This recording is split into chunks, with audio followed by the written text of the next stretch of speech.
He's come to do the bidding of whoever will take him on, trying to sell Nigeria and cut deals to say, this is what I'm going to give back in exchange if you get me into Aso Rock.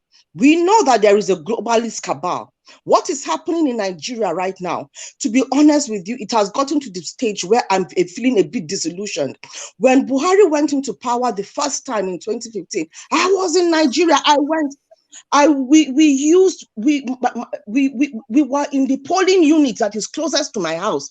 We did not live there. We shone light. There was no light. We brought cars to come and shine light so that there is no stealing, just guarding votes, only for us to be disillusioned.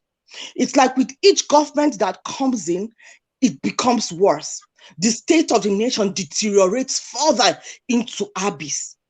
It's like when Obasanjo was in power, we were clamoring, oh, Obasanjo is evil, we want somebody better.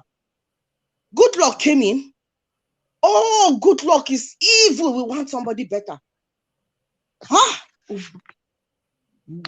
Then the shaggy of it all now came in. And this is where we are, where we cannot, we are even afraid to go out in front of our own homes in Nigeria. When you go, people in Nigeria cannot step outside of their house. When you go, it's so boring right now. 2, 3, 4 o'clock, everybody is indoors. The state of the nation is bad. If there is no security, how can we progress? People cannot even go to farm because they are afraid. I am from Plateau State. I know what we've been going through in Plateau State. I grew up in a state that was peaceful, welcoming, known to be the home of peace and tourism. And now, oh my goodness. Oh my goodness. It is so sad. Plateau State was a it's a mini Niger. Anybody who knows Plateau State, you go into Plateau State, you can't place people because it is a melting pot of Niger. You will find different tribes, different nationalities. It is a Nigeria in Nigeria. That if I come out, nobody knows where I come from if I don't tell you, because in Plateau State, there is nothing like religion or tribalism, but they taught it to us. They taught us about religious violence. They taught us about tribalism. With each political dispensation, they begin to divide us and separate us more and more, that now we are no longer our brother's keeper. Even in your own kitchen, you are looking at your own brother suspiciously. They have come in to divide us seriously. That is even on a small scale. Look at what is happening in the world. We should be awake and not be, let them not drag us to the gallows where they go and hang us with our own eyes. We should wake up and see what is happening. Our leaders that are going there, are they going there for us? Or they are going there to dance to the tone of their paymasters. Let us wake up.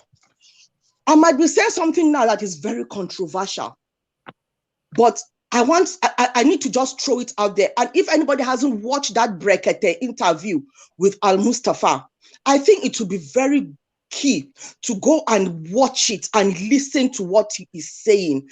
What we are going through, he just threw it there, talking about the international cabal, but it goes deeper than that, to be honest. We are fighting a war. What is going in one part of the country, one part of the world, is something that is, the life of each nation is at stake. The life of each country is at stake. While we are here in the diaspora, it's a case of people going into your own house, like, you know, a hole where there are rats. If you want the rats to come out, you go and put smoke. The rats will now run out. And then when they run out, they become vulnerable to be captured, to be maimed or killed. That is what is happening to us. We in Nigeria, in Africa, they've put smoke in our behind and we've skeltered out. We are all vulnerable. Yes, we might have 3 square meals on our table. We might have the ambience or the feel of security around us. But our liberties are being taken slowly, slowly, slowly. When we've been fished out, those back home, we've been made vulnerable. We don't really necessarily, we don't have a voice. Those back home, they've been made weaker because the people that will stand behind them have been flushed out to go and search for greener pastures. I'm just saying that we should wake up. Let us be wise. Let us be sensitive to things around us. When they are saying that we are going to go cashless or we are going to go digital, it has its own merits. Yes, it has its own merits. But believe you me, that is not the intention behind us going digital. It is all for control, where they will tell you where to spend your money, how much you can spend your money, where you will keep your money, how much money you have. They will control how much you make. It is up to us to wake up.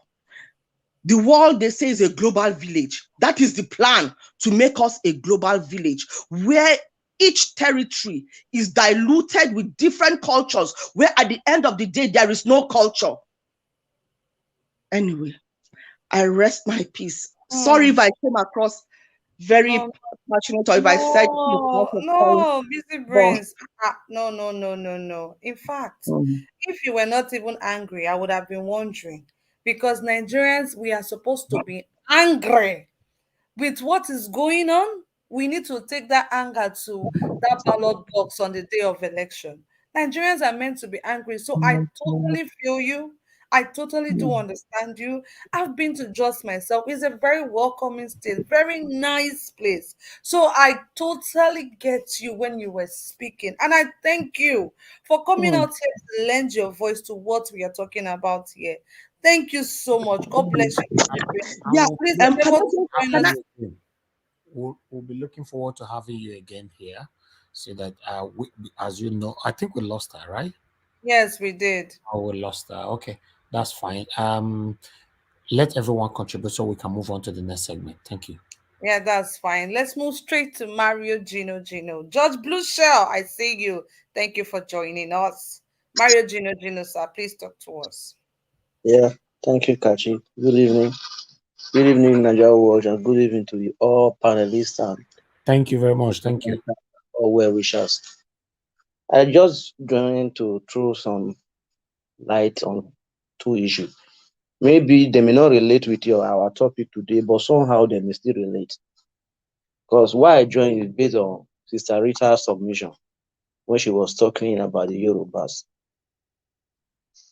Last, if we can recall back 2015, when Buhari won good luck. All the statistics good luck did was very correct. Good luck was as in he feel relaxed because he thought that all his statistics will work out. If you look the way Buhari won good luck, it was through the West. Good luck was unable to win any state in the West. The only state good luck won, I think, was the Ekiti state. Apart from that, good luck lose all the whole Western state because of tribalism. Tinubu was very, very smart that particular moment. He used tribalism to win all the whole Yoruba heart to vote for Buhari. Allegedly, I may not know their plan, but allegedly, through my own understanding or my own view, their body languages, if you observe, Buhari never criticized anything Tinubu do. And Tinubu never criticized anything Buhari do. Since Buhari emerges as Nigeria president, Tinubu brought him there. All the things Buhari have been doing, Tinubu know. He has never complained one day. And since Tinubu emerges as APC presidential candidate, all the things he has been doing against our constitution, Buhari know. You have the right to take action. But no, But the only thing I can see among their game right now are due to our say Buhari will fuck her up. The only way Buhari will fuck her up, Buhari will make the election free and fair. He doesn't care. Their plan was before, on my own, allegedly, I don't know, on my own observation, their plan before that, Buhari, you go. After your 8 years, I will go. I will never criticize you. You will not criticize me. You make sure I emerges as the candidate, and you make sure I win. But as it is right now, the game have changed. Buhari is ready to make the election free and fair. He is ready to disappoint Tinubu. But anything Tinubu do right now, nobody should expect Buhari to criticize anything Tinubu do right now.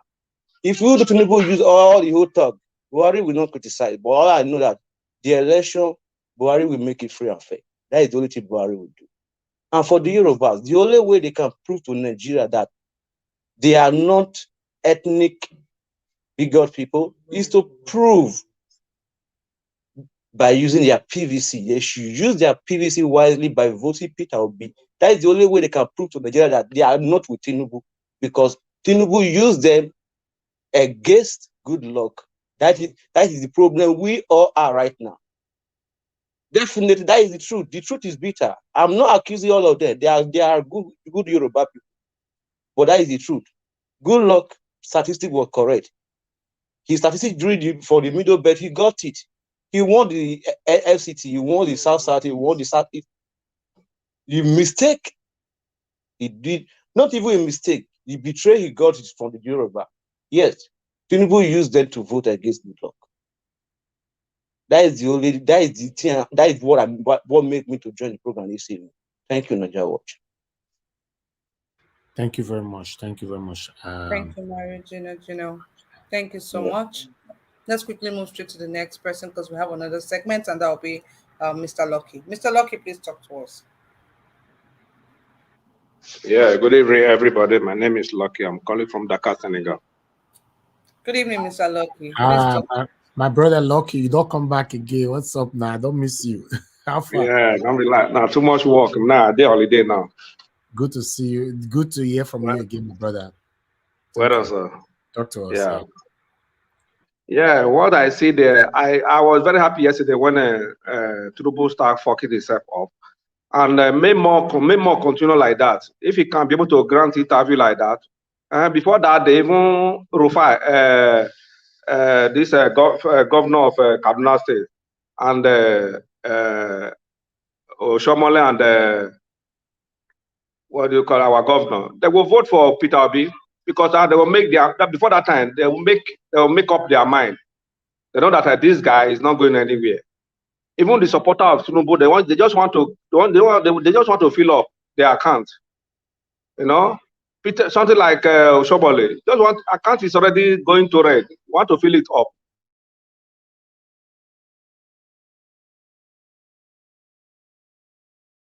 All right. Mr. Lucky, can you hear me? Okay. We can't hear Mr. Lucky. Okay, we lost him there. Network. Let's move on to the next person. Mega Sultan. Thanks for joining Sultan us. Baba. Yeah. Please talk to us. Good evening, everybody. Good evening, sir. I'm very happy to join you people today. This is my first time of doing this. I was so amazed when I see the talking about the election. Oh, great! God bless Thank you all. So much. We're glad to have you here too, sir. Please, where are you joining us from? I'm joining you from Italy. Oh, great! Thank you so much, sir. Please talk to us in 5 minutes. So I'm so happy. I'm glad about this platform that we are now. What I see is this: in Nigeria, they have bought everybody with money, but now it is not by who we voted for. This is revolution time. It's like you don't have voice on our own again, because the men in power, they have taken away our voice. Now we have retrieved our voice. I want to let you guys know and have it in mind, no matter what it takes, no matter how it was, who will emerge that post, he will emerge it. It has been written. That is Peter Obi. It has been written. This is revolution time. Not we are not doing things of childish here. We are just this have never happened before. I see this coming. I've seen it, and no matter what Tinubu do, other people, other party, other contestants do, I don't have fear about that. But what I will tell Nigerians is this: it is time for us to wake up and do the needful. We should not be, how much are we collecting? We have collected enough money. We have shared, we have sell our birthright to them. Now we want to take it back. All Nigerians should stand up and do the needful. The Yorubas, they are just doing this for doing sake. I know, and I really know, when the time comes of voting, things will change, and it will go to what Lord said. Thank you. All right. Thank You you very much. so much. Sir. Thank you so much, Mr. Mega Sutambaba. Thank you so much for joining. We're delighted to have you on our platform. Please endeavor to join us more often. Subscribe and also hit the notification bell because we're going to be coming out here every day up until the day of election.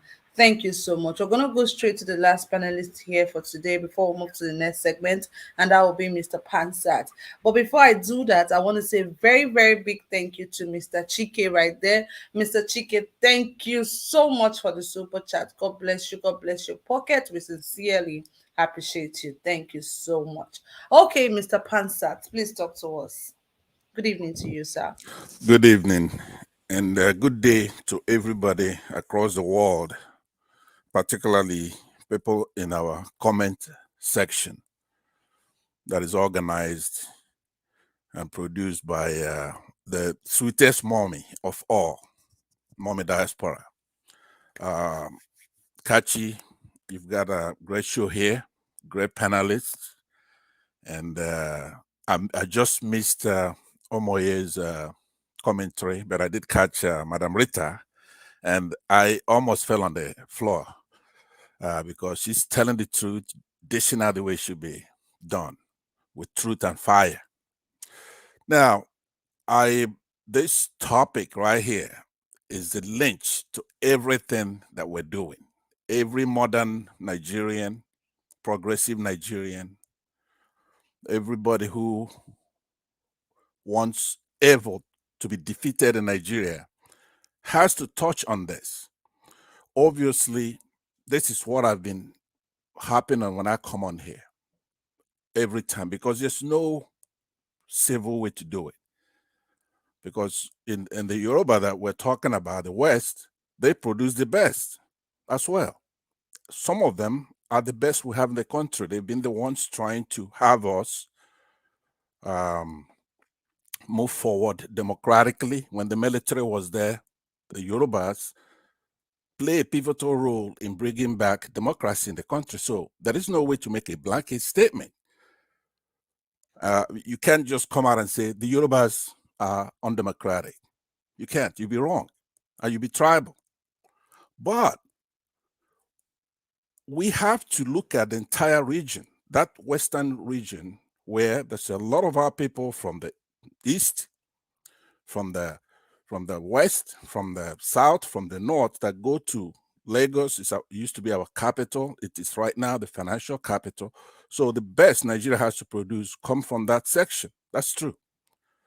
But that does not give them any license to be doing the destruction they've been doing boldly. Now, I don't want to go back all the way to the war, Civil War, the role they played in that thing, to have evil take over our country. But let's look at modern times right now. When President Jonathan, who should be likened to Nelson Mandela and others, was Jonathan a saint? Just like we're saying Obi is not a saint. No, he was not a saint, but he's a civilian, educated gentleman. It's not Jeffersonian. First of all, the Nigerian people themselves are not as savvy as the countries that produce Jeffersons and others. President Jonathan was a positive move moving away from dictators and thugs, jackbooted thugs like Buhari, Obasanjo, and others. By chance, we got Jonathan. This is a guy from a minority. Just like we had Obama in America, he's not going to start repainting the White House black. He's a minority that got in there, so he has to gingerly balance things out with the old order. He didn't make dramatic changes, that's true. But you know, I know time is limited, so there's really no time to treat this subject, but it's a very key thing in what we're doing here. And afterwards, what's going to happen after the elections? We have to talk to the Yorubas. I would say about 90% of them. They say that the whole thing is restructuring.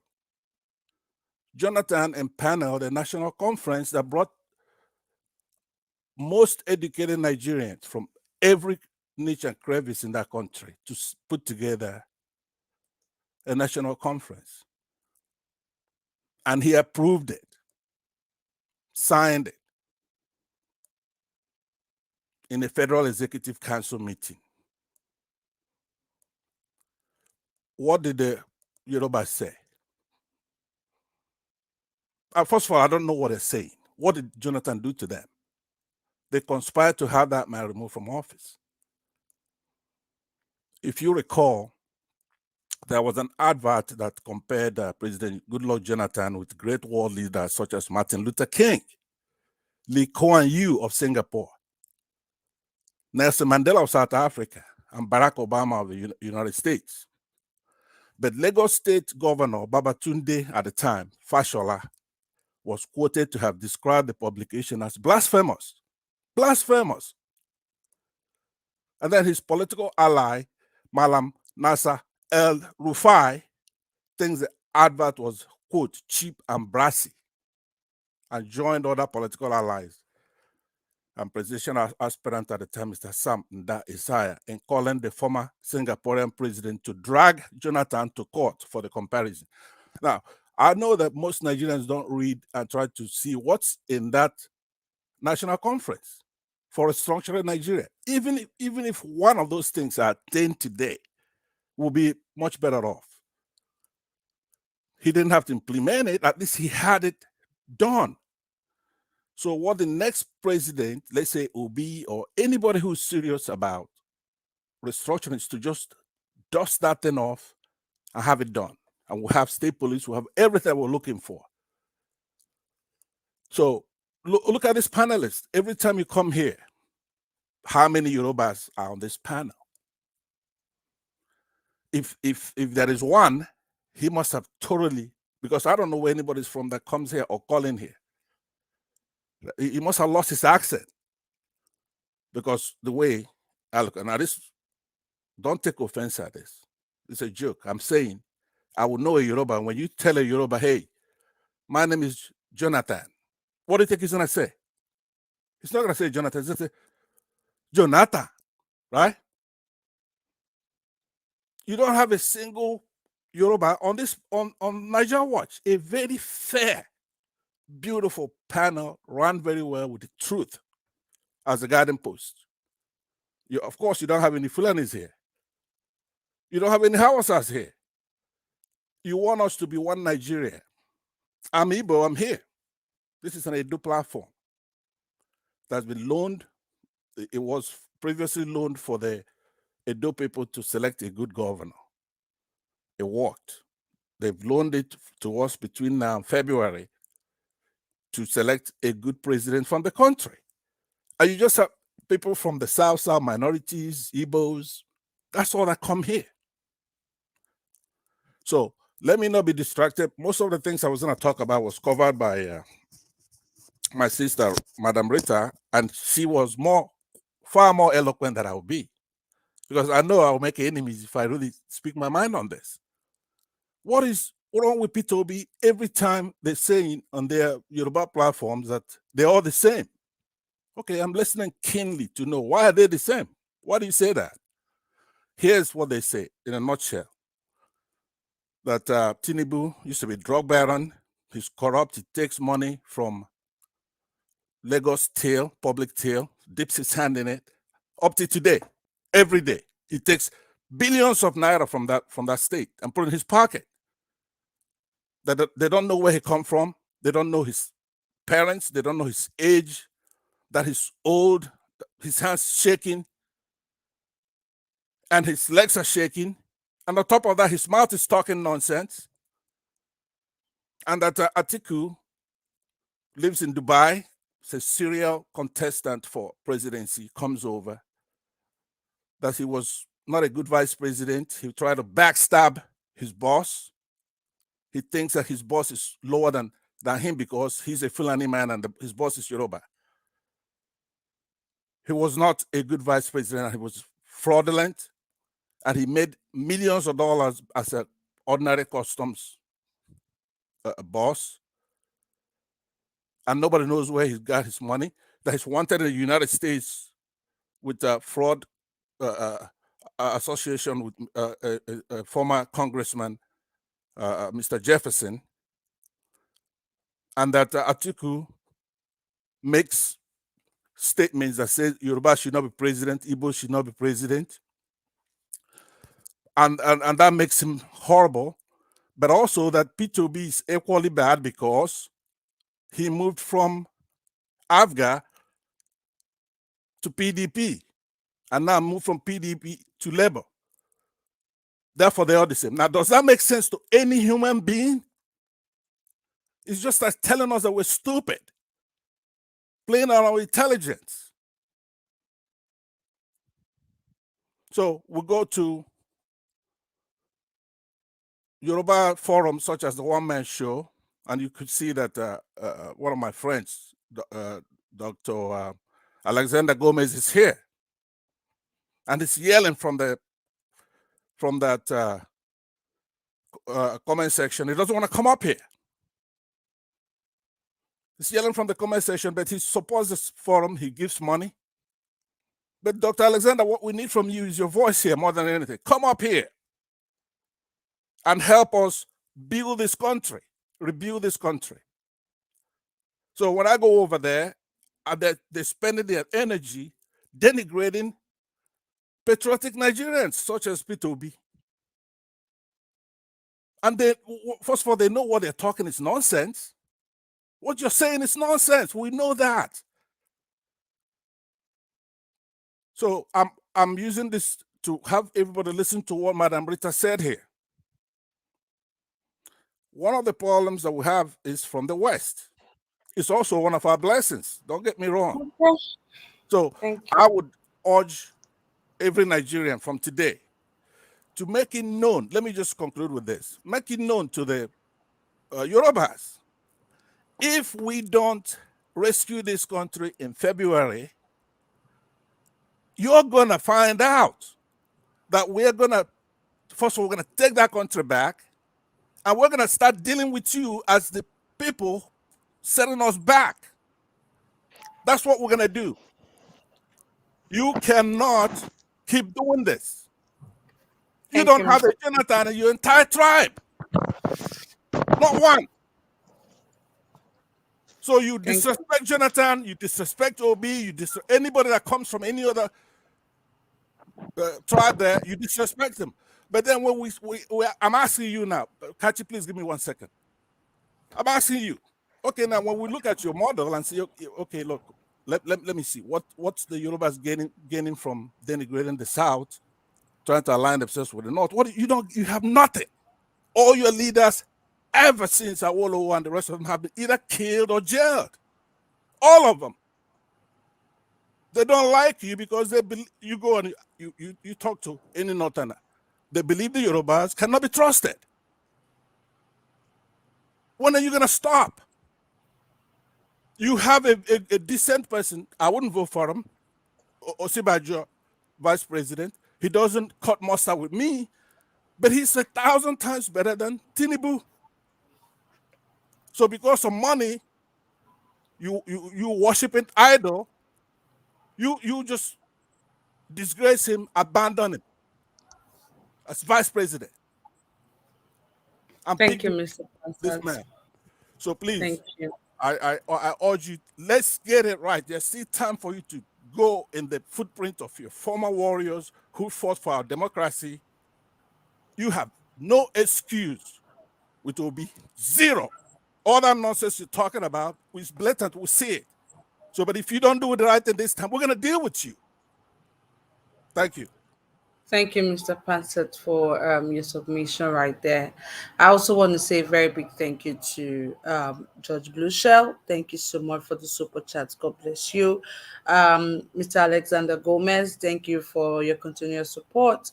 I also want to say a big thank you to Michael Igwe right there. Thank you so much, Michael. Thanks for the wonderful words you wrote to us. We appreciate you guys. Thank you so much. We cannot do this without any one of you. And I sincerely do appreciate every one of you. Thank you, thank you, thank you so much. Mr. CM came late as usual, but Mr. CM, you go wait. You go wait. Maybe we'll go through the next segment, then we'll call on you. Thank you so much, everybody. God bless you. Mr. Ninja Watch, please. Okay. Thank you very much, my people, for every one of you that have contributed. Thank you, thank you. We are here together to fight for our future, and that's what we are doing, and we are doing it perfectly. I appreciate every one of you. Thank you all for joining us. For those of you that have shared, that is liking, and those of you that have super chatted us, I want to say we are very, very grateful. You guys are the one encouraging us to do what we're doing today. Thank you very much. Remember, we are standing for only one option. I wish we have two options, would have been thinking or comparing. We only have only one option, which is Peter Obi. That's it. So, Tinubu, we are going to go back to Tinubu again because yesterday, as you know, that you have disrespected all the mainstream medias in Nigeria and went to London to the Chatham House. From there, BBC. So, I would like us to listen to some part of what he said on BBC and take reactions. Okay, please bear with us. Continue to share and like. But before we go there, I'm going to take a quick break on this. Let's take a quick break, then just a minute break. God bless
All right. Thank you very much, my people. I appreciate you all for your time with us. Let's listen to this.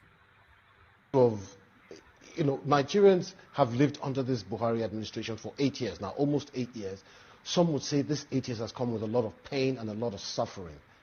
You are coming from the same perspective as President Muhammad Buhari, and you're members of the same political party. You helped bring him in to office nearly 8 years ago.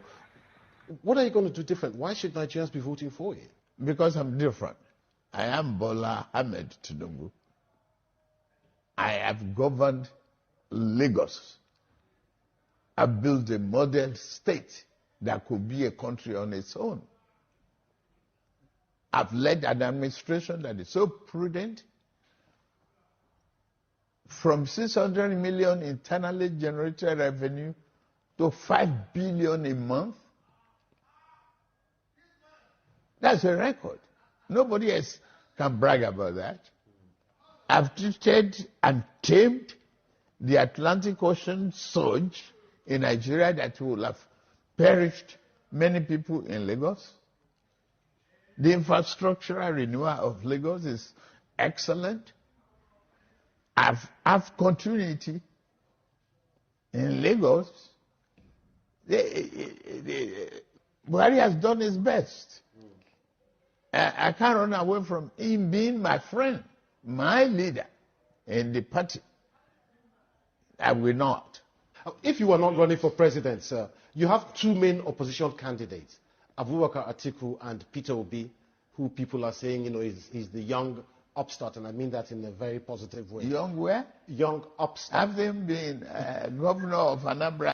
No, my concern here is that why is it that Tinubu pay more extra attention to Peter Obi? Whenever Peter Obi is mentioned, even though Peter Obi is mentioned with the other candidates, he pay more attention to Peter Obi.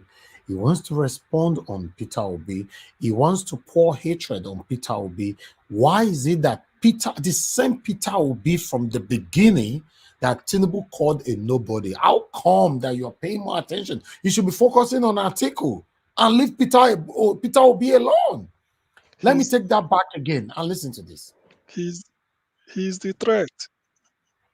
Yeah, it's surprising. He's the young upstart. And you are not running for president, sir. You have two main opposition candidates, Abubakar Atiku and Peter Obi, who people are saying, is the young upstart, and I mean that in a very positive way. Young where? Young upstart. Have them been governor of Anambra 8 years? Anyway, Your Excellency, if you weren't running for president, which of your two major opponents would you be voting for? None. Why not? Because they are not as competent as any other person out there. They have no track record. None of them is qualified except me. Can you imagine? Did you just hear Tinubu saying that Peter Obi doesn't have no record? That will be his downfall. Jesus, can you just imagine? Oh, okay. Let's finish this. None. Why not? Because they are not as competent as any other person out there. They have no track record. None of them is qualified except me. Money generated in Lagos. And I want to come to your own personal self. When you talk about, you're a very wealthy man. How do you know? Well, I mean, you are not my accountant. I'm not in your account, but this is speculation, and it's fine. You can actually rebut it or not. When I look at some publications and they say they are worth 4 billion, some is even more than that, but you refuse to explain where your wealth comes from. I know where you live in Lagos. It's a massive, sprawling mansion that takes up nearly a quarter of a street in a very expensive suburb. Why do you refuse? I mean, just listen to how Tinubu responded to this. Don't Nigerians have the right to know where the wealth is in a very expensive suburb? Why do you refuse? I mean, don't Nigerians have the right to know where the wealth of their next leader comes from? Because they got to know how to analyze and how to ask questions, not in the accusatory format. Are they enemy of wealth? Yes, but some say the legacy you left in Lagos State was that, you were getting a share of the revenue that Lagos State was generating. Hey, excuse me, share what? Have they proven it? The World Bank has, IMF has investigated the record in Lagos. What's wrong with that? All right. That is the end of that particular video there. And you see, this Lagos of a thing. I talked about it the other day. How come Tinubu taking all the credit in Lagos? Let's listen to Rufai on this again. You guys talk about Lagos as if Lagos just happened 3 year 2000 or when Ashiwaju became governor, have you forgotten that Lagos was one of the only crown colonies, the British crown colonies in West Africa? Have you forgotten that Lagos existed since the 1850s, 1860s, thereabouts? The British administration was here? Have you forgotten? In 1867. 1867. Have you forgotten that Lagos, when the amalgamation was done, it was first Lagos colony with the Southern Protectorate in 1906, then Lagos colony, Southern Protectorate, and the Northern Protectorate in 1914. I might refer you to the book written by, what's his name? I forget his name. Femi Okunu, Chief Femi Okunu. That says Gidigbili Kowa. So Lagos has always been special. And the economic drift had always come to Lagos, irrespective of anything anybody did over the time. That's one point I want you guys to simmer out. And Lagos was also the former capital city of Nigeria. So how come only one man is taking the credit of Lagos till date? How? All right, we have another segment, but I would like us to respond to this soon. Let me quickly take other Nigerians' reactions to this particular Tinubu of a thing. 1 minute, my people. Let's take it from here. I have a reaction here from Kennedy. It's very laughable. He will be retired finally next year. Nigeria is not Cameroon. I will have a longer one here. For me to see properly, let me clear my screen. Can see Olushuku Daniel Okoro said, Tinubu Chatham House international disgrace is enough to establish my fact. Mr. Tinubu spoke for some minutes and couldn't answer any of the level questions. Bola Tinubu does not have the physical and mental capacity to lead. The questions were directed at Tinubu, but unfortunately, Tinubu disappointed everyone and left no one in doubt that he lacks the mental capacity to lead any country. Tinubu team is aware of this mental deficiency, but working hard to package this unfitness to govern Nigeria. Okay, I have another reaction here to that particular video, the interview he did on BBC that I played earlier on. This one is Adejo. He said, what about those you are attacking on daily basis? It means the candidates to beat Abi, go home, Oga. Aso Rock shall never accommodate you. Lie, lie. Okay, I have another one here from Sonny Wise. He said, we don't attack you. All we are saying is that you need rest. You can't handle the Nigeria's task. Unfortunately and sadly, you are not physically and mentally stable. This we see, but you are forcing yourself into it. Okay, I have another long one here, which is the last one from this particular video. Tinubu has nothing to offer Nigerians because he never assisted or advised the present government on how to solve the numerous challenges facing us as a nation. APC has failed Nigerians and they should apologize to Nigerians and back out from contest. Any rightful thinking Nigerian should not market fake product to Nigerians because Tinubu is fake and anybody campaigning for him is also fake. Peter Obi is a marketable candidate because of capacity, character, and competency. To fix Nigeria, vote for Peter Obi. So that's all the reactions I have right now. On our last segment, we'll take another one. Thank you very much, my people. We're going to start talking on this again. Thank you. I would like us to start with Mr. Sihem before we go to Omoye. Kashi, are you there? I'm here, Mr. Niger Watch. Nothing where Musa true no go see forget. Nothing where Musa no go see forget. Can you hear that? Say no track record. So the millions and millions of Nigerians that has been coming out to testify of what Peter Obi did in Anambra State. So those ones, they don't count for anything. Don't they count for anything? Ah, oh my show. May God have mercy.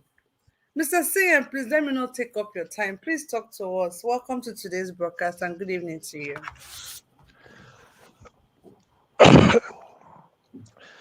Okay. Good evening, Kachi. Good evening, Niger Watch. I hope I'm coming out Thank- clear, please. Yes, we Yes, can we can hear hear you. you, Um, sir. Good evening to you. all protocols duly observed. All protocols duly observed. In fact, for the past 2 or 3 days, I've been studying P2B's or Labour Party's manifesto to read to know it off by heart properly, and then so I can quote it the much I want. The case for P2B has been well made. Whatever he did while governor of Anambra State, and even after that, it was as part of his achievement as a human being, not to talk of his exemplary character. You see, I don't think I'm alone in what the show of shame that happened at what is it called, the Chatham House in London. One thing with Nigerians, I want to tell them is sometimes I ask this question: what really do Nigerians want? You will be crying that things, and you've seen a savior. Obviously, most people must have gone to church to pray, fasted, or to the mosque and did go, God help us. Now, God cannot come down from heaven. From among you, he brought out P2B, the type you've never seen before, with his type of character. Somebody who is not interested in stealing your money. We all know that people go to government contest election because they want to steal money. This is a man that is ready to put his life on the line to save you. That's why some of us are saying P2B is Nigeria's last chance. Look at what Tinubu disgraced himself. In fact, the way people are reacting to it, I just kept quiet. I didn't, even people I did not know that they will say such things. It pains me that some Yoruba people will still come out to be defending Tinubu. The Yorubas I know, if you ask them, give us a presidential candidate. If you ask them for 100 names, Tinubu can never be one of them. I can bet my life on it. Because they will go in-house and select somebody. This man is a disgrace. You want us to vote for you? You say it is your turn, Emiloko. Yet you are refusing to come and answer questions, even from NTA, that is national. Not to talk of Arise News, you might say they are biased, or maybe channels or whatever. Okay, let's not even, don't even don't even compete with your opponents, Tinubu, Atiku, Kwakwanso, and the rest. Just go on live television like NTA, let Kadari Ahmed ask you questions like any other person. The way they answer, the way they grill the show around the rest. Yet you are running around, you are wasting your time running from pillar to post, going to London. And some people will come out and tell you that yes, it's a teamwork. They ask you your age, somebody will answer. They ask you about insecurity, you delegate it to somebody. There was a Twitter, probably some of you did not see it, by the current Senate President Ahmed Lawal. He was reporting about probably a town hall meeting they had in the Northeast, maybe APC or something. He wanted to report that Shetima, the vice presidential candidate to Tinubu, attended. He said, including the presidential candidate. Such a Twitter going out calling Shetima presidential candidate. Even we know him to be the vice. You see, Nigerians are about to, anyway, I believe they can make the mistake because P2B cannot fail. Let me not express sort of be despondent about it all. P2B cannot fail. There's no magic that will make P2B not to be the president of the country. I listened to what his VP, the running mate, is saying, Dati Ahmed, that he has gone to the north to demolish all the roadblocks they put in place because of P2B's arrival. He re-educated his people, the core Muslim North, about who P2B is, and they are waiting to receive him that they didn't know. You see, there are a lot of lies being peddled, and that is what pains me. What is even much more annoying is when I hear people promote Tinubu the way they are doing, it pains me. Imagine going to Chatham House to disgrace Nigerians. People will be saying, "This is a president, you can't answer a question, you are delegating." So, which why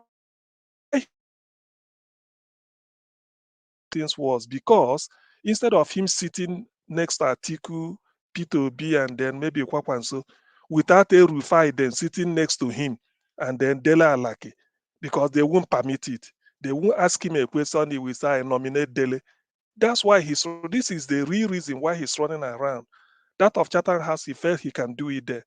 So you see, all these things we just have to henceforth, and then I think I will even suggest we be debating if there's in the absence of anything or whatever, we should be opening up a P2B's a Labour Party's constitution and be analyzing them, reading that through it, and then use it to reassure our people, because we are now bracing the tape.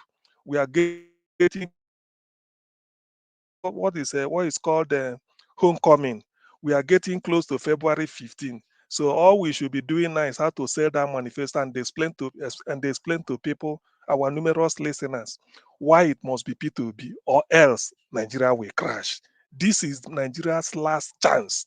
I'm not saying it, I've been saying it for months. P2B is Nigeria's last chance.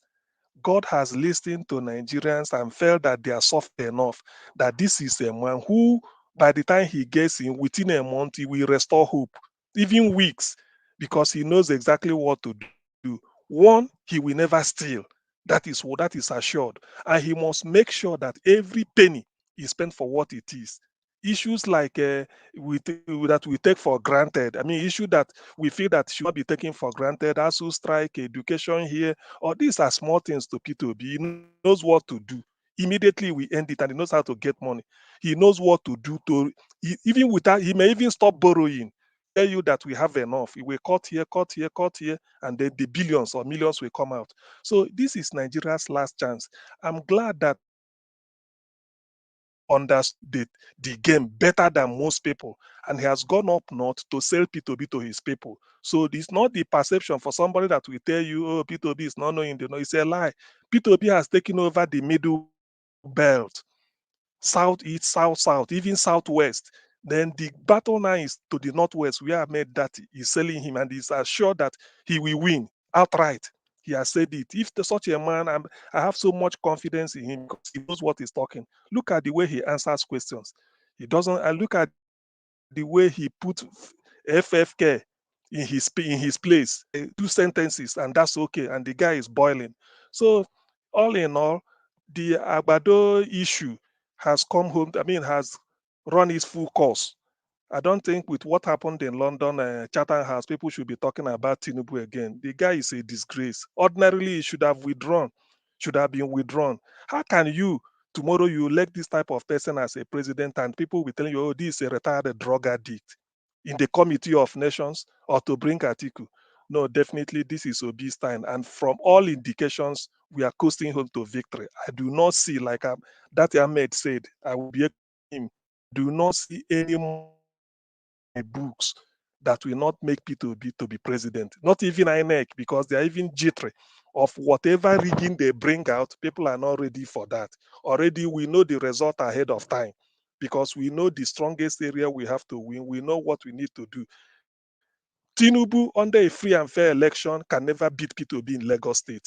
That should be taken as a given. Tinubu can never beat P2B in Lagos State any day, anytime, despite the fact that he claimed to be governor there and be collecting money from them. So as far as we know, that London outing is even a plus for P2B, because he has gone there to disgrace not only himself, but the entire Nigerians. Everybody, even PDP is annoyed. APC, some of them are getting murmuring, but they are not happy. Not to talk of demand to beat. Why should we even talk to them? So we must, we must not pick any discouragement. We are heading home, we are coasting home to victory. It's even good for them to be making this type of stupid mistakes. How can, for God's sake, how can we not elect P2B in February? How can? Why we will lose everything? Nigeria can never have it better than Peter Obi being the president of Nigeria come February 15. There is no way, and I can bet my life, there is no way the man cannot brace the tape. He will win handsomely. There's nothing like second round, because I do not see all this gara they are making is just to come to the press and then make noise in order to give themselves in a false confidence, false hope. Just like when you take alcohol in those days, say it makes you to feel high. You have a false sense of bravery, only for you to go and crash.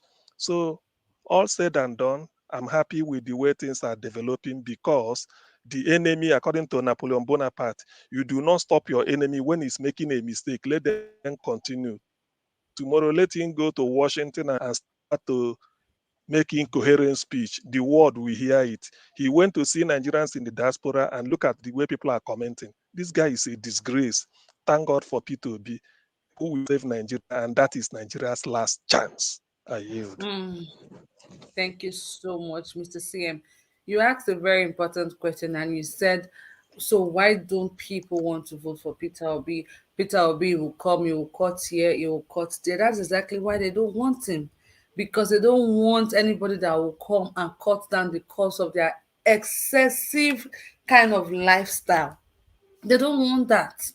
Peter Obi is going to come and put moderation to everything.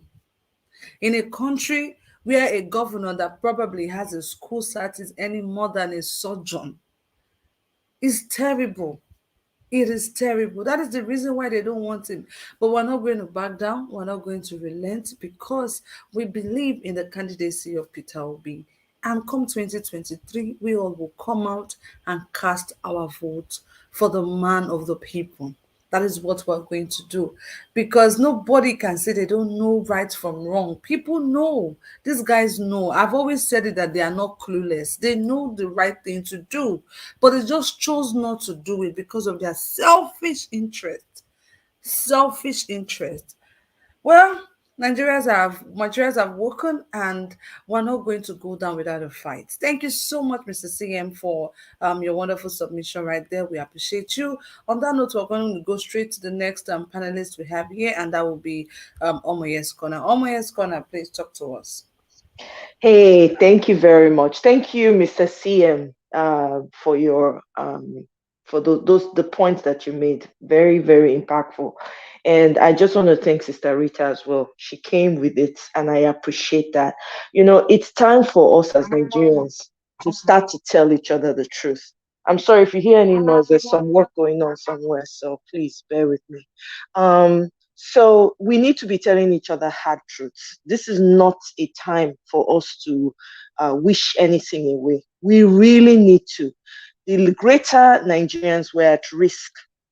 And I really appreciate what the lady, I can't remember her name, if it's Ozzy or whatever, and I'm sorry if I'm saying it wrong, but she came with it. This is why I would re-echo again, please, all Nigerians, even if you're not Nigerian, I think it alludes to the Africa diaspora at large, if home and abroad, you need to listen to our Mustafa. That man is a standing library. I understand he's not perfect. We know the history. We know who he is. But I tell you, sometimes you would learn from even those that have hurt you the hardest. Trust me. So please take time to listen to our Mustafa. He has truths, deep secrets that every Black person needs to know. We are fighting a bigger fight. Getting Peter Obi is just a starting. There's so much that we need to do. Now, coming back to Agbado and his minions, again, I will say this. I am glad he is making an international embarrassment of himself and his lineage. I am not part of that. I refuse and I reject it. What I'm saying is great campaign material. The interview he gave in BBC, I didn't even bother to listen because I don't want to dull my brain with it. No, it's not. He doesn't have any value to impact on anyone. So I didn't waste my time.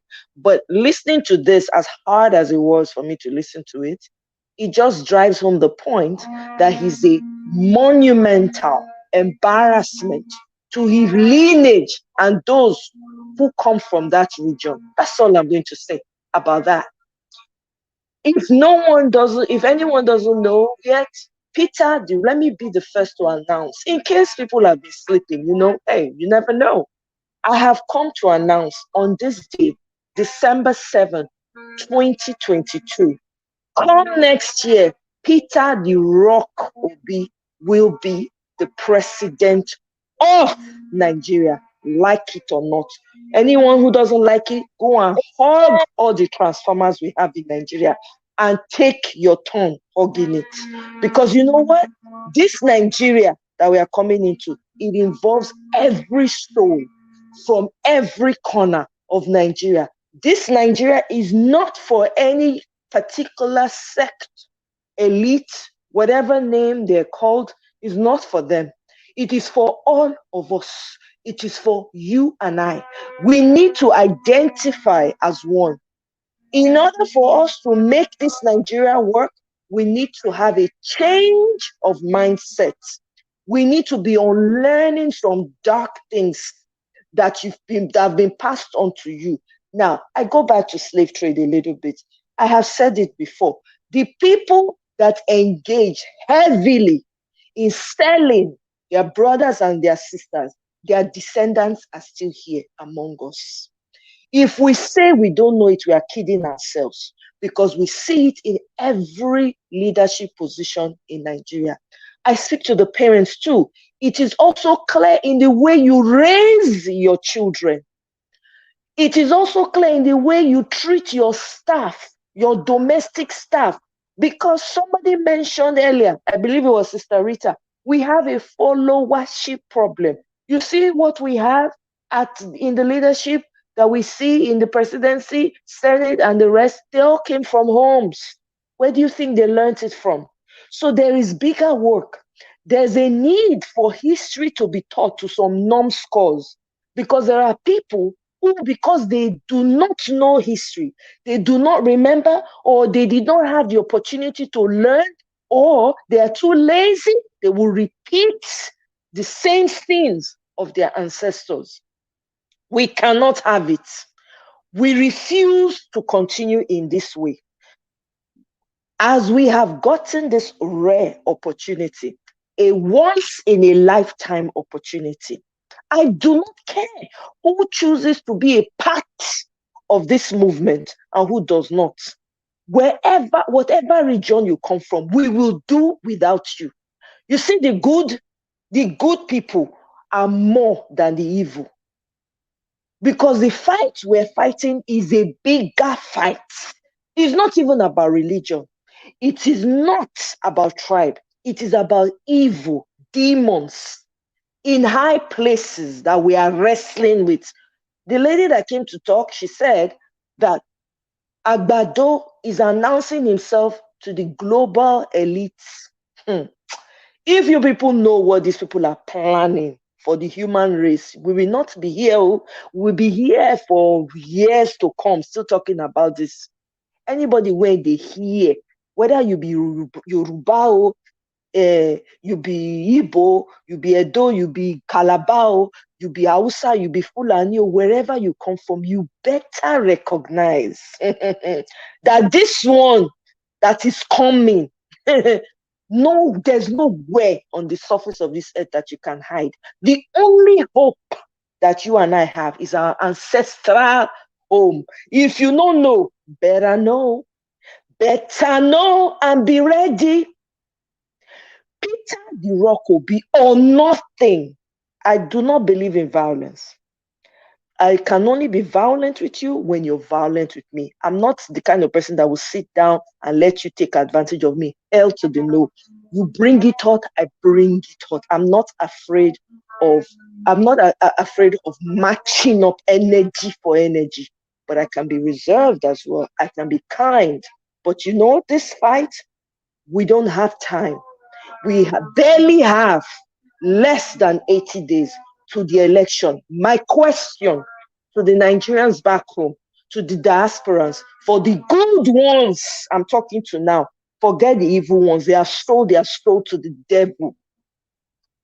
The question I have for you, the good people of Nigeria, who want the good for its nation, what are you doing?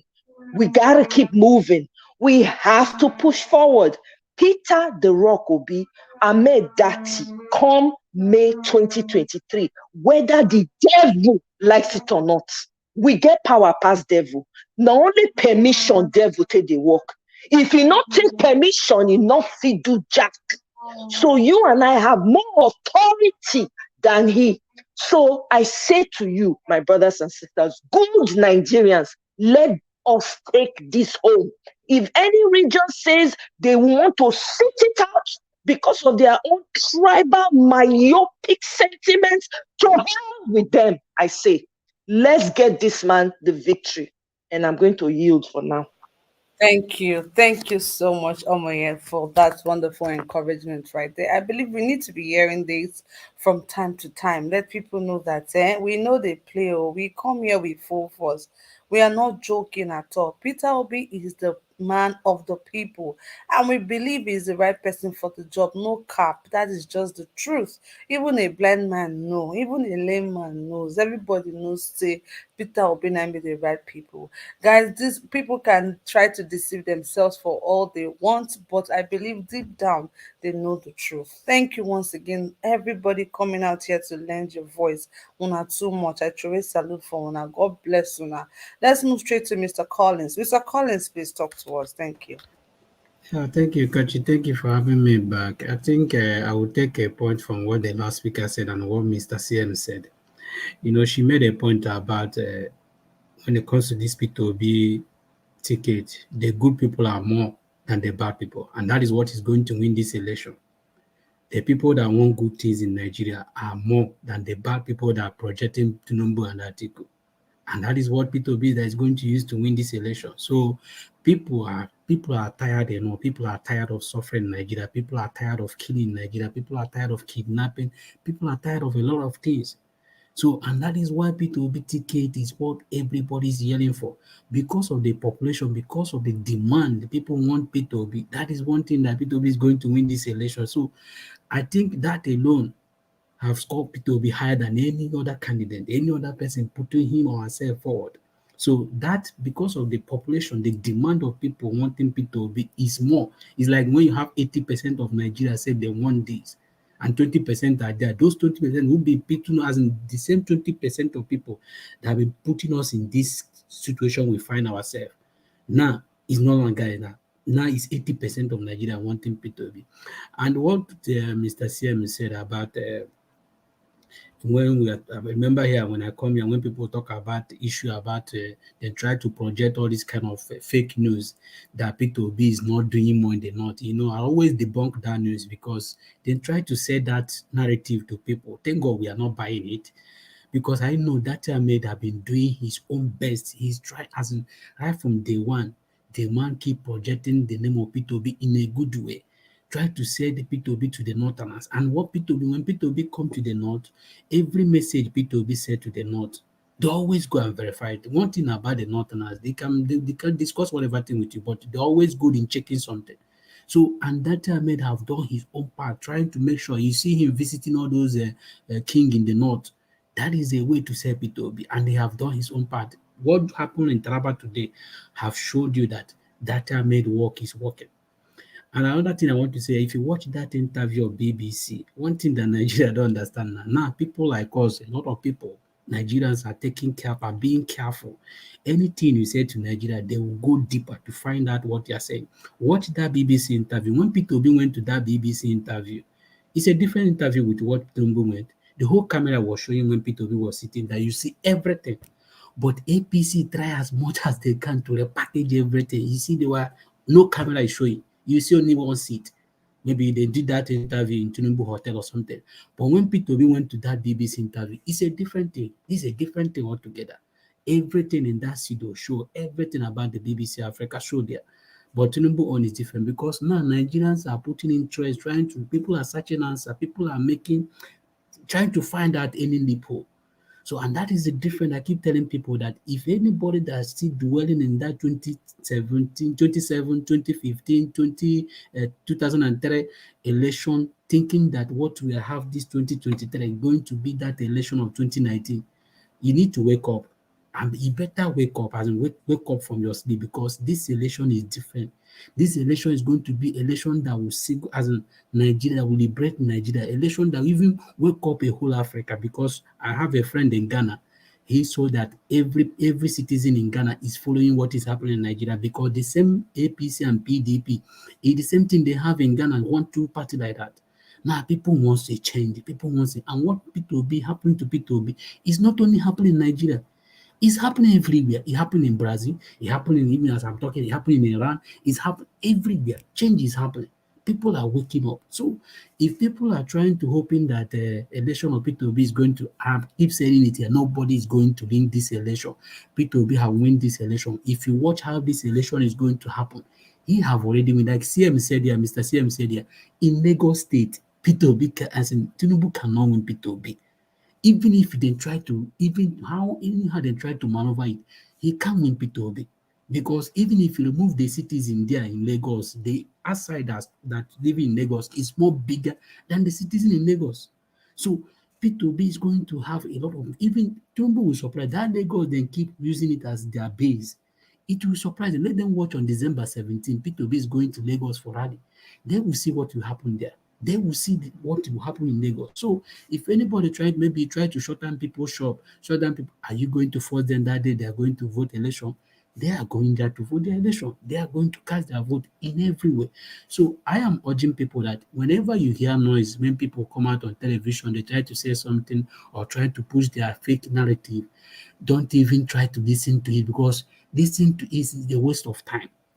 I don't listen since I joined this P2B movement. I don't care if anybody around me, my friends are around me, if we are not discussing anything that related to P2B issue, I don't have any communication with you. I don't have anything to say with you. So the only way I can discuss anything with you, either we are discussing P2B or we are discussing about football or you have a business with me. But these three things, forget about it. I have cut off so many friends, a lot of friends in Nigeria that even not speaking well, I cut you off. If you are my friend, you are not speaking about P2B, I cut you off. When I said that Northerners, because somebody will say P2B is not known in North, you are crazy. I mean, when I say you are crazy because I have friends there, people in Traba, people in KB, they are listening to what is happening, the Northerners, because even now, what is happening in Nigeria is even more penning them than we in the South. Because every day, most of them have lost their home. Most of them, they have lost their farm, everything about them. Most of them can't even have food to feed themselves. And the same northern people are the one in president. Now they want to try anything different. I keep telling people, when you keep listening to all this Facebook scam, or you keep listening to all this, you are deceiving yourself. If you want to know what is happening in the north, try to follow people in the north and see how they are passing their message. That message always, if we the southern people can do that message like the way they are pushing P2B, trust me, P2B doesn't P2, for me, we the North people don't need to, the South people don't need to work too much about P2B, because we already said it now it's P2B. And the mistake APC and PDP and whoever cares to know, the mistake they make because they took P2B for granted. When this social media, because any part of the world, so far as we are in this 21st century, if you want to win anything, social media can put you anywhere. Social media can put you anywhere you want. People are rich in Nigeria. A lot of people in Nigeria now, because of the do skit, look at how rich they are. Social media can make you rich. Even a tickle of eye, you can become rich. And that is what P2B have. And when you have a social media, you have everything. And P2B have that base. That is what APC is paying now. They are paying money to get that in P2B have. PDP is paying the same thing to get that in P2B have. Because P2B have it free.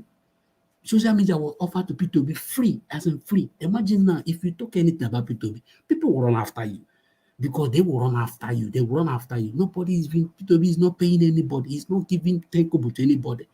And that is what is going to happen. The emerge of P2B, not only that is going to change the Nigeria, even that day, starting from that day, because when people, when they find out that what they did, there is a result in it, there is a joy in it. Look at yesterday when Morocco won the match. Look at the joy in Morocco, in every Arab world. That is what P2B is bringing to Nigeria. When P2B will be called as the winner, The joy alone, you know what that joy will make average Nigeria. That joy alone will quench every anger, everything. Now people will rest and say, okay, now we have gotten it right. So that is what P2B is bringing to Nigeria. So if anybody, for me, I never have any people have second mind. Me, I don't have second Thank mind. you. Whenever I put my mind in things, P2B is the president of Nigeria. So for me, I have advised APC and PDP. If I were them, I would just step down, avoid shame. Because for me, they can Thank avoid you. shame because PWB already won the election. Thank you so much. Thank you, Mr. Collins. Sorry, Kachi. Sorry, Kachi. I just want to quickly Yeah. drop a point that I forgot to mention. I just want to put in our yield, please. Can you just spare me one minute less? Sister Okay. Rita, I apologize. I will be done really quickly. So Very anytime they mention Lagos, please, can we prefix it by saying Lagos was part of Benin Kingdom before the British came and made it a protectorate? Can we be saying that? Because history is being lost in all of this. Anytime people talk about Lagos, they do not mention that Lagos used to be part of Benin Kingdom. For those of us that don't know history, prior to the British taking it, okay? Please. And Thank you. again, the whole thing about withdrawal of 100,000, it is already starting, people. Very soon, you're not going to have access to your cash. So if you think that this election is not important, Peter B is not important, wait. I yield. Thank you very much.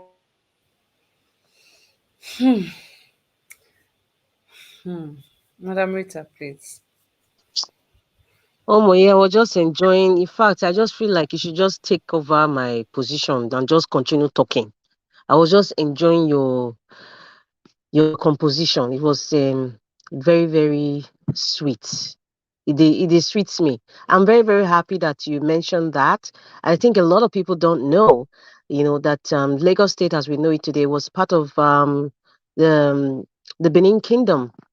Get it right. And anybody who wants to argue, yeah, go and read your history. Even speak to the Oba of Lagos, he will tell you it was part of it. So, in fact, it kind of irks me when I hear Agbado or his minions, as Somamoye calls them, say that he developed Lagos. It's like, at least when you claim you created, developed, or improved a state, you know, we should fast forward and say, okay, that was there. Okay, what happened now? Let's just assume, because he didn't do anything on record. Agbado, the man at Bodilon, did not do anything in Lagos State. Buba Mara, the administrator just before this Agbado man, he did a far better job in the administration of Lagos State. Take it or leave it. Take it or leave it. I wasn't, anybody, go and read your history, people. Go and read your history and learn. I was just listening, I was just smiling, with so much disgust, when Agbado said, it's from 600 million to 5 billion. But he forgot to, the conversation should have continued by saying, out of that 5 billion that you claim, you increase the IGR of Lagos, you should have said that is 90% goes to Alpha Beta, which is your personal company. You converted many of Lagos property into your personal ownership. I even hear allegedly that even Remy, his wife, the senator, she even owns the funeral ground where they bury some of you's friends or relatives. She owns the ground, so she even owns the dead bodies. So what are we talking about here? There's something that I sense anytime Peter the Rock Obi's name is mentioned, it disturbs Agbado's spirit. His countenance change. He frowns. He starts to fret. He starts to shake. He starts to hold himself not to expose his true self to the world. He gets so irritated. He can't even mention the name. When they say light and darkness, they cannot meet. When a tiny flicker of light comes, it obliterates the large darkness that you see. So if they are saying Peter the Rockaby is a tiny light, it shows that tiny light makes darkness fragile. Darkness is very fragile. Like I think was Sir CM was saying, or I think Omoye was saying that we only give that we give the devil the opportunity to go ahead to do the things that he wants to do. And the people I'm talking about who are giving this Agbado the audacity to come and disgrace himself, are the followers. They're the followers. You know what? I think what is happening in Nigeria in general, if you look at everything that has happened and what is going to happen in the future, um it's divinely orchestrated. Everything that's going on, the emergence of Peter Obi from when he left PDP, when he entered, Labour Party, and the person he picked of Ahmed Dati, and then you see all these governors fighting in PDP, Governor Wike exposing the disbandment, of PDP, and you see APC now, God kind of hardening their hearts to bring a Muslim ticket. They even bring a man who is in the, I would call, who is on the transit level to go and answer God. And then you now look at the deputy is a terrorist, you're not a known terrorist. And then you now look at Peter the Rock Obi, calm, gentle, precise, articulate, and just perfect for the times that we are facing. Going forward, you see how people are responding. Social media, everything that they say, we're 10, according to Oshomole, we're 10 in a room, clicking the keyboard of a laptop, but it has spanned into millions. Just take a look at what's going on. Now take a look at the disgrace. The APC deliberately conveyed their candidate to an international media house to even further disgrace themselves, and then just exposing the incapability, the inconsistent, the putrid and disgraceful uh, um, uh, display of shame, recalcitrant followers, So everything is divinely orchestrated.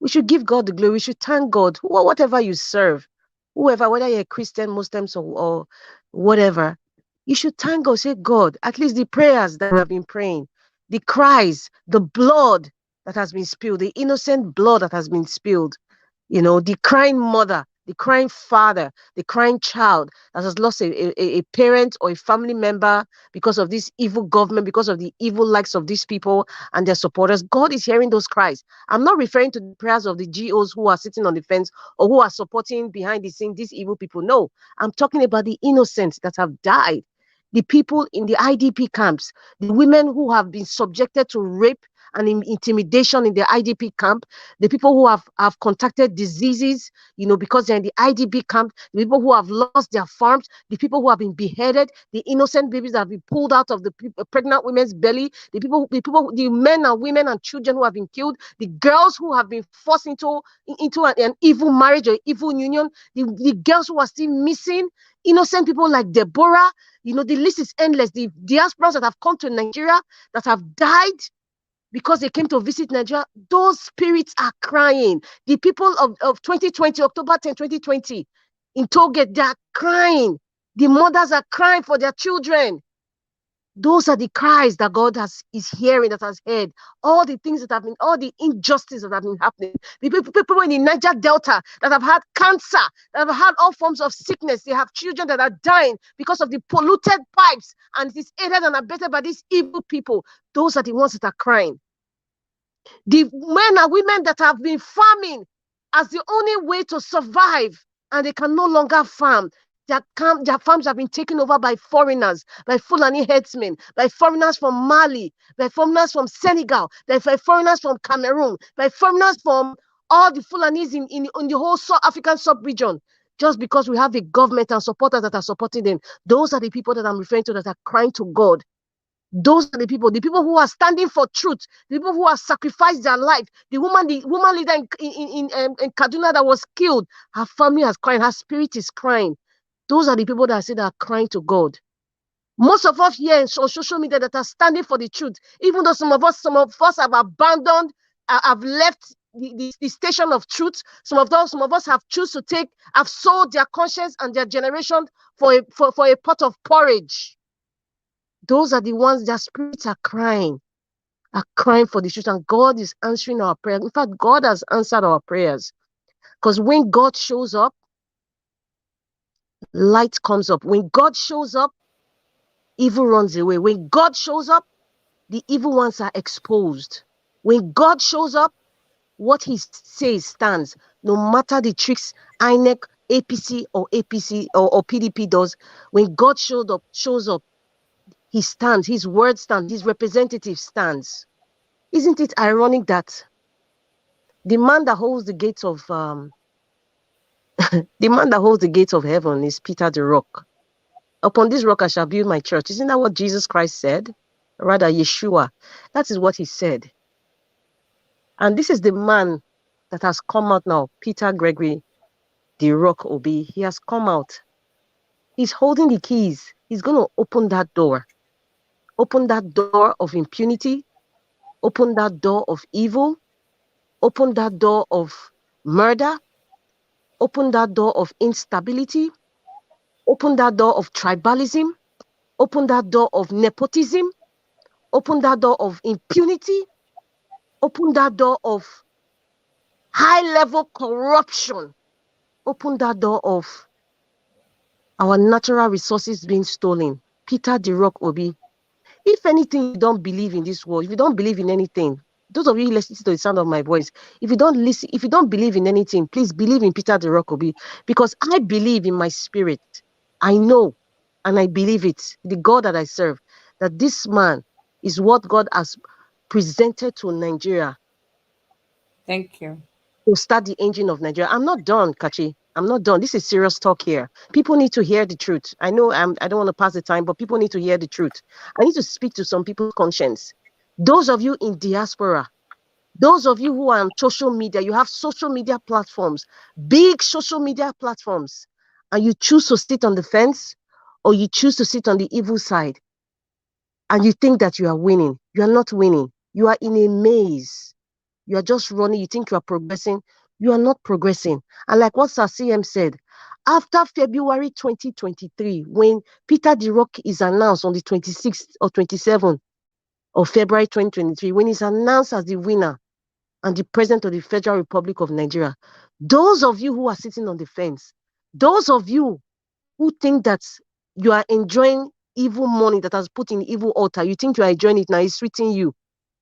Una go vomit and you are going to regret it. It will be too late because what is coming to you? You see those cries of the people I mentioned, the dead, the ones who are bleeding and crying as we speak. Those cries, even the witches and wizards will say, I'm going to face you and your family.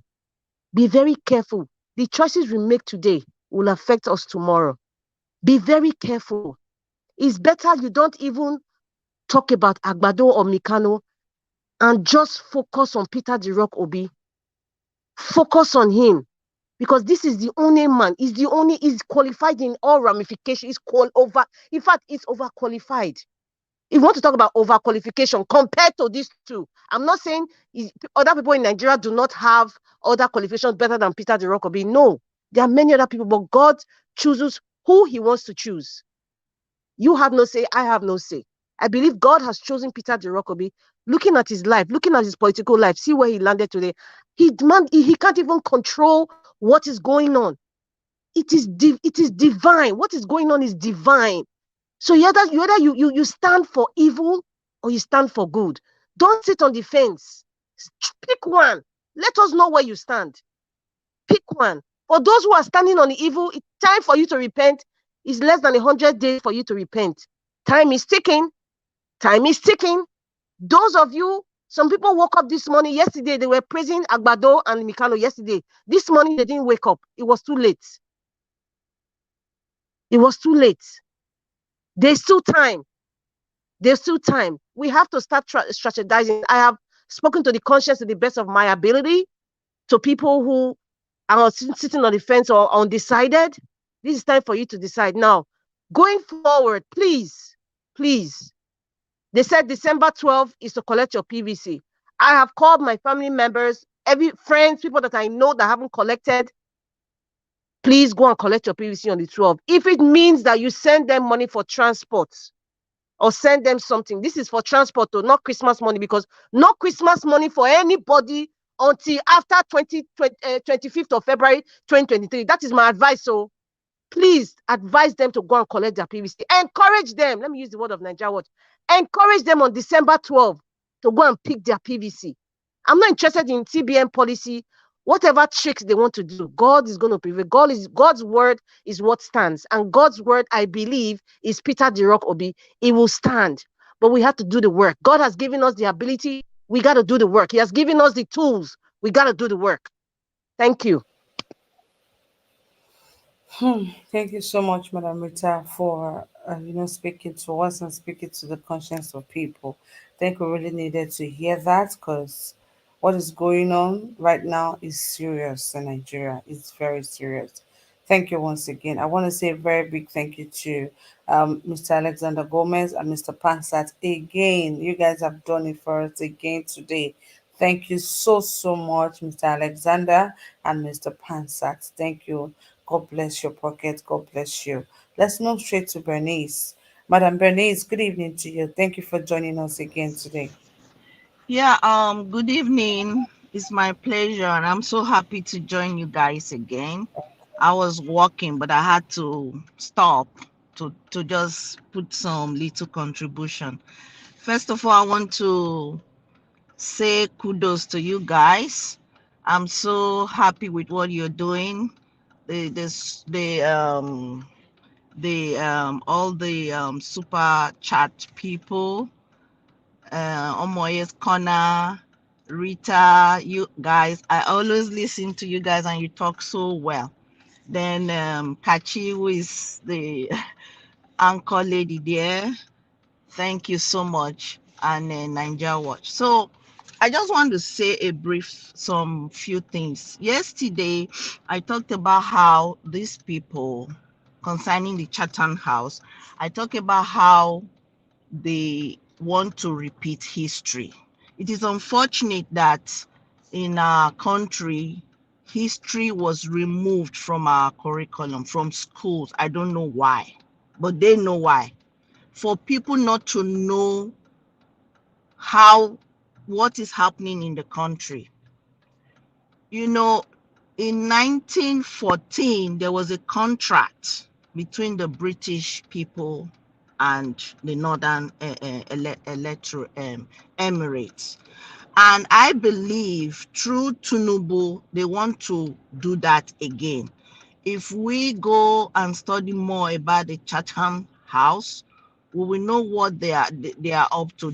Is an organization or a company tied to British government.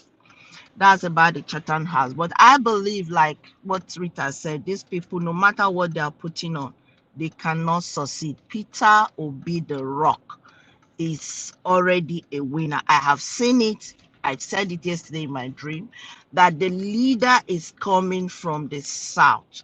When I saw Soludo, the meaning was that Anambra state was going to produce that leader, and that is Peter. So, secondly, I also want to talk about the interview they gave to Al Mustafa. I said yesterday, some of these people, I know them. My husband was a very close friend to the late Sani Abacha's son, and I know Al Mustafa. Everything he said in that interview was true, is very correct. But the truth is, you see, this cabal system has been on. In the time of Abacha, Al Mustafa was a kind of cabal setting in a smaller scale than what it is now. He was doing everything. Most times, if you want to give information, is from the Al Mustafa, not even directly from Abacha. So he knows in total of everything that has happened in Nigeria and is even currently happening. So what he said is true. I really want us to go back and listen to that interview. But it is also a way of exposing things that Peter Obi will fix. This new Nigeria will fix. Also, I want to talk about the other professor that talked about how our leaders go abroad to make all these debates, which is not necessary. What the Chatham House did yesterday, was very wrong. I don't know why they should encourage it. And I want us to use this avenue and this medium to let our principal and his team know that they should not honor the Chatham House invitation, because I heard one of the white guys saying the Labour Party candidate is considering the invitation. He should not go. We are not. They are not going to enslave us a second time. All they are gearing for is how to loot again, loot our natural resources. That shouldn't happen anymore. The one thing I want to also say is about the Yoruba nation. This majority of the Yoruba people, they have one problem, which is tribalism. They are the most tribalistic people in Nigeria. If we go back to history, the people that sold off the Biafra, they were the ones. So if my Yoruba people are listening to me, this tribalistic nature they have is also like what we call here racism. It's the same. The difference between racism and tribal is that one is tribe, this one is talking on our pigmentation, but it's the same evil against humanity, where people will be judged by their tongue or their color. Is wrong. If we are gearing for one Nigeria, we should see ourselves as one Nigeria. As a matter of fact, through Nigeria Watch, I want to put in this proposal that when Peter Obi comes in, we should sing for one Nigeria. There should be no more Yoruba, Igbo, or Hausa, no more majority or minority. We are one Nigeria, just as it is in America, just as it is in Britain, just as it is in China, just as it is in the Arab world. You don't see this one say, oh, it's from this tribe. It is one nation. We should be identified as Nigerians, not where I come from or my locality. I also want to talk about 1 minute. The oil theft in Nigeria. Tinubu, Oshibanjo, and the president, they are the allegedly people who are lifting this oil. Why is it that the federal government refused to release names of people stealing? Why did the federal government also refuse to release names of people supporting the Boko Haram? It is because they are all involved. So we should do everything possible, both in prayers, to make sure a new Nigeria is set in. Then lastly, I just want to say all these things we are seeing is really orchestrated by God, because when Peter Obi came on board, I know his coming was divine. And no matter anything anybody thinks, some people come in and say they must rig the election. No matter what they try, they will not be able, even if they have such intentions, they will not be able to rig this election this time around. God that has started this will perfect what he has started, I believe. So I want to submit at this time, and I thank everybody for listening, and I rest my case. Thank you. Thank you so much, Madam Bernice. Thank you so much for the wonderful submission right there. We really do appreciate you, your time coming out here to do this with us. Thank you, thank you, thank you so much. A very big thank you to everyone who has contributed so far. Those wonderful people on the comment section, the panelists, and of course our viewers for sticking with us all through today's section. We really do appreciate you guys. We're going to be going through our last segment right away. We're going to be showcasing some videos. On that video, we're going to be giving our closing remark. So please stay tuned. Thank you so much. God bless every one of you. We sincerely appreciate you guys for always, always, always doing this. Thank you. Mr. Ninja Watch, are you there, please? All right. Thank you very much, everybody, for your passionate submission. Thank you. We're rounding up soon. This is the last video for today. As you all know, the CBN, they came out with a policy of, a limit to the cash that you can withdraw and all that. I'd like us to listen to our Rise News. So rest in peace. Well, let's begin what's trending with reactions trailing the directive issued by the Central Bank of Nigeria on deposit money banks and other financial institutions to ensure that over-the-counter cash withdrawals by individuals and corporate entities per week do not exceed 100,000 naira and 500,000 naira, respectively. The directive, which the CBN says will take effect nationwide from January 9th, 2023, was contained in a circular issued by the Apex Bank on Tuesday. The CBN explained that after the policy takes effect, all cash withdrawals in excess of the stated limits will attract processing fees of 5% and 10% respectively. The move by the CBN is set to help tackle vote buying as the 2023 general election draw near and to control the amount of cash in circulation. Well, let's take some reactions. This is from Temi, who wrote, "I have never been more proud of Godwin Emefiele in one fell swoop. He is frustrating those who intend to win next year's elections with their bullion vans, dealing with huge cash sprayers, making ransom payment more difficult, disincentivizing cash robbery, suffocating launderers." While Nefertiti wrote, "With the new CBN cashless policy, please do not get kidnapped in Nigeria. You won't be able to have access to large cash unless you're a politician with access. The cashless policy is good in curbing vote buying, but it will kill a lot of ATM vendorship and micro businesses." Dr. Abati, you're the first person I thought about when I saw this, cashless policy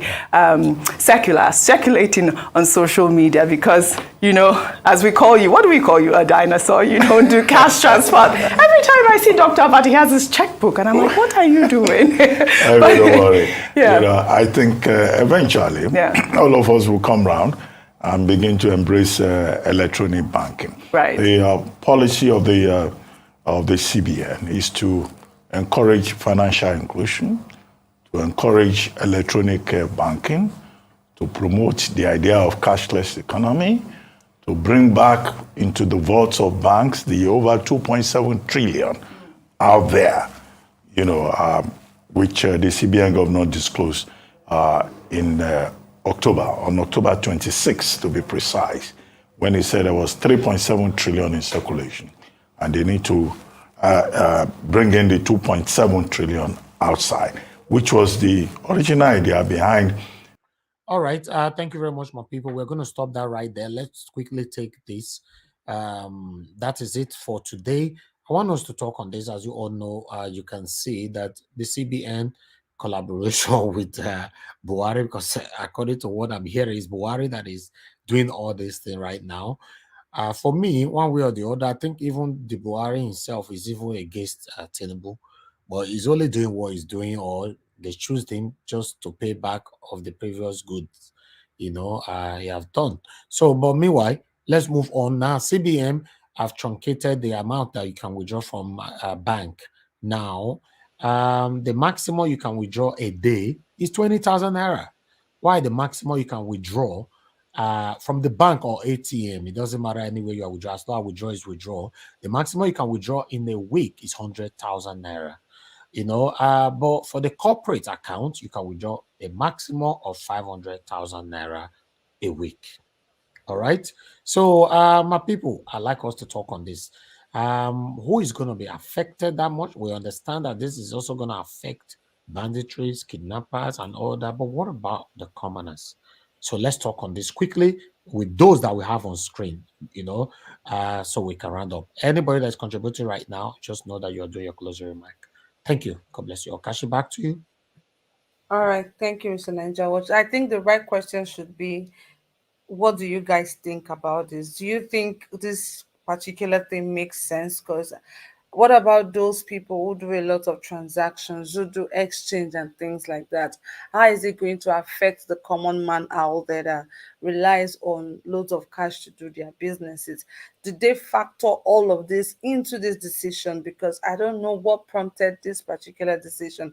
Or do they think this, apart from votes buying and all that, will the commoners now suffer because they're trying to curb vote buying that is being done by the so-called elites of the country. So why do the masses have to suffer for this? Because the truth is, these politicians will always have their ways of getting more than enough cash. They always have their ways because they have the connections, they know the bank managers and things like that. They will always have their ways of getting this monies, disbursed to them. So who is going to suffer at the end of it all? The commoners, the masses, the people who do not have this sort of connections, people who need this amount of money to run their businesses, to run their daily errands and things like that. So the purpose of this is not very clear to me. I do not know if it really makes sense, and that's the reason why I'm going to be throwing this to you guys so I can learn from you what you guys think about this particular one right there. Thank you so much for sticking with us throughout today. We appreciate you. We have Omoyes Kona. Omoyes Kona, please tell me what you think about this. Okay, I echo your sentiments, everything you said earlier. I'm not a financial expert, so I look at it two ways. The reason why, and why are they concerned about people not being able to get money if they're being kidnapped? So are they catering to kidnappers? I mean, hey, God, see our country, my goodness. Eh? It just breaks my heart hearing that. They're even considering. Anyway, um, one way is there's a global trend going on where they're trying to uh, do away totally with cash. I'm looking at it from that angle because we have leaders that are not that we cannot trust. So we don't know what they've signed with these global elites that are looking to subject human beings to something else. So we don't know, right? Because our leaders can't be trusted. So there's that angle because even around the world, there's a lot of murmur going on about, trying to get the society to a point where it is cashless. So then nobody is able to withdraw cash anymore so that they can carry out their agenda, their end goal agenda with the new world order that they're trying to bring in. There's that, right? And then in regards to maybe trying to curb the excesses of the same types of elites that we have in Nigeria that don't care for anybody. And to your point, even though they put limits on ATM cash withdrawals and inside the bank cash withdrawals, guess what? These same people have ways of getting their money. They have personal officers from the bank that will bring them Ghana bag. Let me not use that word. Bags with loads of cash in it to them. So guess who suffers? The common people. So my question is this: since they already know the problem that we have as a country, that they know that okay, the people that are taking all this money in trailer loads and hiding it inside their buildings under the ground everywhere, why don't they put limits on their own accounts and leave the poor people alone and leave the struggling people? There are people who their business is cash in Nigeria mostly. Traders, after they collect money from customer, they go and deposit, they need to withdraw. So are you not going to now prevent those people from running their business, to prevent them from feeding their families? It doesn't make sense to me. Everything that's done in Nigeria, I don't completely understand the mindset behind it. So I mean, I don't know. People keep saying, well, maybe Buhari is in a roundabout way working for trying to. You know what? I don't care. The end justifies the means. I want to see what happens next year, February. Without a shadow of a doubt, I know it's going to be Peter the Rock Obi. So whatever he's doing, whether he's doing it behind the door, outside the door, by the corner, consign me. Consign me at all. Show us your hand. If you want to do, come out with your full chest and take a stand. All this one, when they do for behind, make any sense to me. Disgrace who you need to disgrace. Put pepper inside the eye of people you need to put pepper. Let's know where you are standing. So, I mean, on that note, I really don't know. Again, like I said, I'm not a financial specialist, so I don't know much. But from an outsider looking in, I'm looking at it both ways, which I just enumerated. So, with that, my final closing is Nigerians. Nigerians, na 3 times I call now. Home and abroad, and I'm speaking to the good ones that recognize that the battle we are fighting is good against evil. Do not be caught sleeping. Those of you that are sitting on the fence and waiting by the corner, under the tree, by the mango tree, you better bring yourself out, because you are involved in this matter. You cannot hide forever. You cannot sit on the fence forever. Whether you like it or not, this concerns you. Any region, like I said earlier, that doesn't want to be a part of this OB movement, on your own, we will do it without you. The good will always overcome the evil. Again, the devil needs permission before he does anything. Permission. You have more authority than the devil. So you better wake up and vote only in bold, highlighted in red, with loudspeaker in front of it. Only Peter the Rock Obi. Nothing else, nothing more. Thank you very much for another wonderful show today. Bye-bye. Thank Thank you so much, Omaye's Corner. Thank you. I'm going to pass that question straight to Mr. Collins. Mr. Collins, please, what is your take on that? Yeah, thank you for having me back. I think the problem we have in Nigeria is the way government make decision. They make decision. You wake up in the morning, you just see something without even consulting their own citizen. You just wake up, you just see a rule in Nigeria without you knowing. So I'm not against in all these things, but before you implement all those kind of a law, you have to at least seek for the attention of your citizen, know what they think about it, if it will be okay for them. Because at the end of the day, if you are trying to, we know that what you are trying to do, but at the end of the day, that thing you are trying to prevent is going to affect the masses. It's going to affect the poor citizens, because there is even many ways for you to even to work to counter what you try to achieve with your goal. Because every politicians in Nigeria, you know how they move money, you know how they get their money, you know how their income is. So there is a way you can fight that corruption. There is a way you can counter them.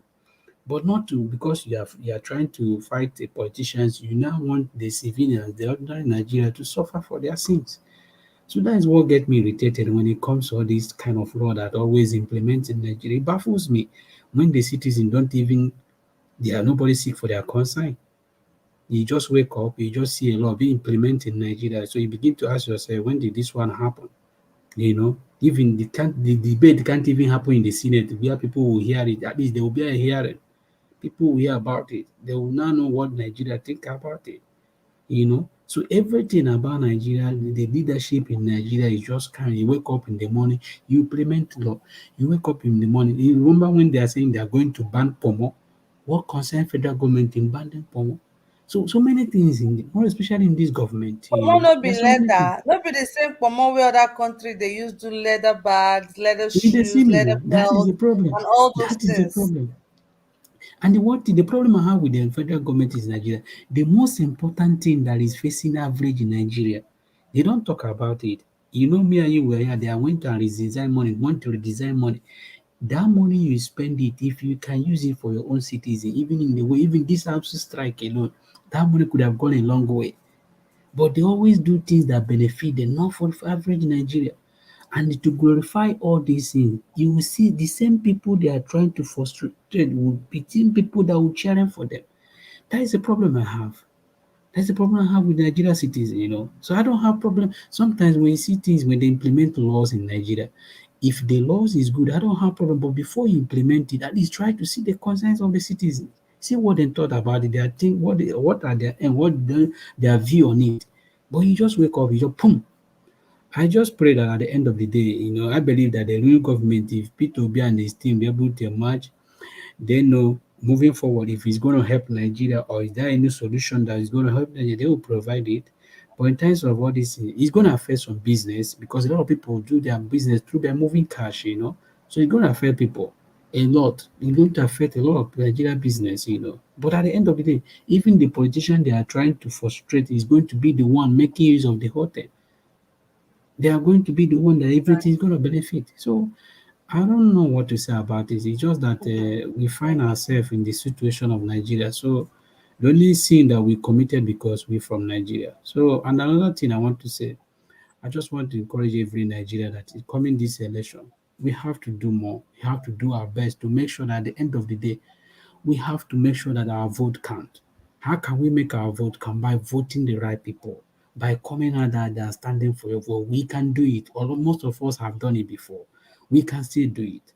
I remember when we do it for Rochas, we stand up there, make sure that our vote count. Even when they try to ring it to make Ohakin to become the governor of Imo State, we stood there for 2 days, and the election was called for Rochas. So if Imo people can do it for Rochas, then I believe Nigerians can still do it again. So Thank you. my encourage to Nigerians that this coming election, we should make sure that we take our country back. Taking our country back is by voting the Labour Party, voting Peter Obi, voting any candidate that is contesting under the Labour Party, not only Peter Obi, under the Labour Party, to make sure that we get this government right. So, because if we get it right, it's going to benefit me, it's going to benefit me. And another video that Mr. Niger Watch played here, those people that was begging, crying about APC not paying their money. For me, this is a lesson for them. Why are they crying? Did anybody come to their house and pull them? They are the one. They are the problem we have in Nigeria. Those people are the problem. As in, God forbid, they are shame. As in, for me, they are the wrong thing that happened to Nigeria. Those people, they are the problem we have in Nigeria.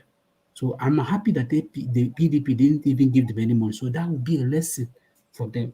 That would be so. Next time when they call again, let them go again. So I'm just happy that they refuse to give them money. At least that would be a lesson to every one of them that we even want to do that the same thing. I'm happy you showed the video. At least most of them that planning to do the same thing will desist from it. Thank you so much, sir. And thank you, Thank Clarity, for having me. It's morning already. I will plan to do my work. So thank you thank for you. having me. And thank you, Mr. Najawaj. Thank you so much, Mr. Collins, for coming out here again today to do this with us. Mr. Pansat, what a wonderful way to Mr. end the Collins, we are program. very, very proud of you. Thank you very much for all you do for us here as well. You're Thank you for welcome, your sir. You're whole welcome, sir. submission. God bless you, sir. Okay, Mr. Pansa, this is an amazing way to end the broadcast. Thank you so much for super chatting us again. Just before we end the broadcast, we appreciate you, your time, your efforts, your commitment, and your financial assistance. God bless you, Mr. Pansat. And to everyone who super chatted us today, Mr. Chike, Mr. Alexander Gomez, every one of you. God bless you all. I sincerely do appreciate you guys. Una own no go spoil for always putting a smile on our faces. May the Almighty put smiles on your faces too. Thank you so much. Please endeavor to join us tomorrow, 10 a.m. Nigerian time, for our newspaper headline reviews. And we're going to be here again tomorrow, 5 p.m. Nigerian time, for our discussion. We are doing this back to back. No time to relent, no time to rest. We are in a serious business and we mean it when we say that. A very big thank you to all of you. Now, God now will continue to the bless you now. My name is Kachi, and this is me saying thank you guys so much. To have an amazing night rest. Bye, and God bless you all, and God bless the Federal Republic of Nigeria. Bye bye.